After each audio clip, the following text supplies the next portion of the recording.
அன்பு நண்பர்களுக்கு டாக்டர் சர்வானந்தாவின் இனிய வணக்கங்கள். வளவன் ஆயினும் அளவறிந்து அளித்து உண். செல்வ வளம் மிக்கவனாக இருந்தாலும் கூட நாம் செலவு செய்கின்ற பொழுது நம்முடைய வருவாயை அறிந்து அதற்கு ஏற்ப செலவு செய்ய வேண்டும், அதற்கேற்ப உண்க வேண்டும் என்று அவை சொல்லுகிறாள். நண்பர்களுக்கு வணக்கம்.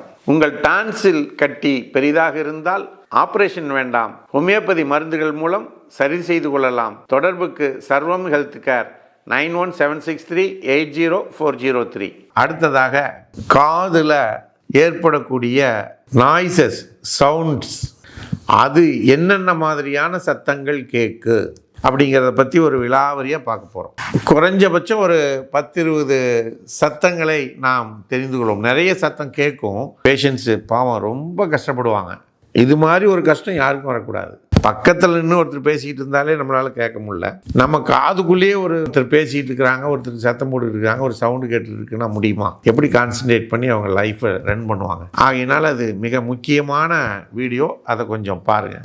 காதுக்குள்ளே கேட்கக்கூடிய சவுண்டு, தேனி கத்துற மாதிரி, மணி அடிக்கிற மாதிரி, காற்று வீசுது இல்லையா உஸ்ஸுன்னு, அது மாதிரி குமிழ்கள், நீர் குமிழ் அப்படியே மேலே கொப்பளிச்சு வரும் பொழுது ஒரு சவுண்டு வரும் இல்லையா, அது போல சலசலப்பு, படபடபடன்னு, சடசடன்னு, இப்படி ஒரு சவுண்டு கேட்கும். எச்சில் விழுங்கும்போது ஒரு கிழக்கு அப்படின்னு ஒரு சவுண்டு கேட்கும் இல்லையா, அது. கோழி கூவுது இல்லையா, கோழி கூவுற மாதிரி, பெட்டக்கோழி கேவற மாதிரி, இப்படி ஒரு சவுண்டு. இதெல்லாம் சொல்லும் பொழுது நீங்கள் அந்த பறவை எப்படி கூவும், எப்படி அந்த சவுண்டு இருக்குங்கிறத கொஞ்சம் கற்பனை பண்ணி பாருங்க. அப்புறம் மேலே சத்தம் அடிக்கிற மாதிரி, அப்புறம் கன் சவுண்டு, கன் ஷூட் பண்ணால் ஒரு சவுண்டு வரும், அது வெடிச்சத்தம், அந்த சவுண்டு. இது மாதிரியெல்லாம் காதுக்குள்ளே கேட்கும். சுத்தியில் அடிக்கிற மாதிரி, சுத்தியில் அடிக்கிற மாதிரி இருக்கும். இறைச்சல். இன்னொன்று பார்த்தீங்கன்னா, தந்தி கம்பி அடிச்சு விட்டிங்கன்னு வச்சுங்க. அந்த காலத்திலலாம், இந்த காலத்தில் தந்தி கம்பி இல்லை, அந்த காலத்தில் தந்தி கம்பி இருக்கும். அது அப்படியே ஒரு குச்சியில் அடிச்சிங்கன்னா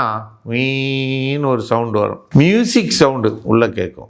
எதிரொலி சவுண்டு கேட்கும். ஒரு இதில் எக்கோ சவுண்டு கேட்குது இல்லைங்களா, அதே மாதிரி நீங்கள் பேசுகிறதே திருப்பி உங்களுக்கு கேட்கும். கர்ஜனை, கர்ஜிக்கக்கூடிய சவுண்டு கேட்கும். பாடுவது போல் சத்தம் கேட்கும். கிசு கிசு கிசு, இந்த கிசு கிசுக்கும் போது ஒரு குசு குசுன்னு சவுண்டு வருது பாருங்கள், அந்த மாதிரியான சத்தம் கேட்கும். காற்று வேகமாக ப்ளோ ஆகுது இல்லையா, அது போல் கேட்கும். இந்த கிராக்லிங், ஒரு இதை உடைச்சா விரிசல் ஏற்பட்டால் இப்படி ஒரு சவுண்டு வரும், அந்த மாதிரி இருக்கும். இன்னொன்று பார்த்தீங்கன்னா விசிங், காற்றை கிழிச்சிக்கிட்டு ஒரு அம்பு உஸ்ஸுன்னு போகும் பாருங்க, விருன்னு, இந்த விருன்னு போகக்கூடிய அந்த சவுண்டு. இப்படியாக பல சத்தங்கள் உங்கள் காதுகளில் கேட்கும். எல்லாரும் என்கிட்ட சொல்கிறது, சார் காதில் சவுண்டு கேட்குது சார், என்னால் தூங்க முடியல சார், நிம்மதியாக இருக்க முடியல சார், ஏன்டா வாழணுமான்னு தோணுது சார், இப்படி எல்லாம் சொல்லுவாங்க. அதுக்காக தான் இந்த வீடியோ போடுறோம். இந்த சத்தங்களில் எது மாதிரியான சத்தம் உங்களுக்கு கேட்குது அப்படிங்கிறத ஐடென்டிஃபை பண்ணி ஹோமியோபதி டாக்டர்கிட்ட சொன்னீங்கன்னா அதற்கென்று சிறப்பான மருந்துகள் இருக்குது, அதை கொடுத்தா இம்மீடியட்டாக சரியாகிவிடும் என்று கூறி வாய்ப்பளித்த சர்வம் யூடியூப் சேனலுக்கு நன்றி கூறி விடைபெறுகின்றோம். நன்றி, வணக்கம்.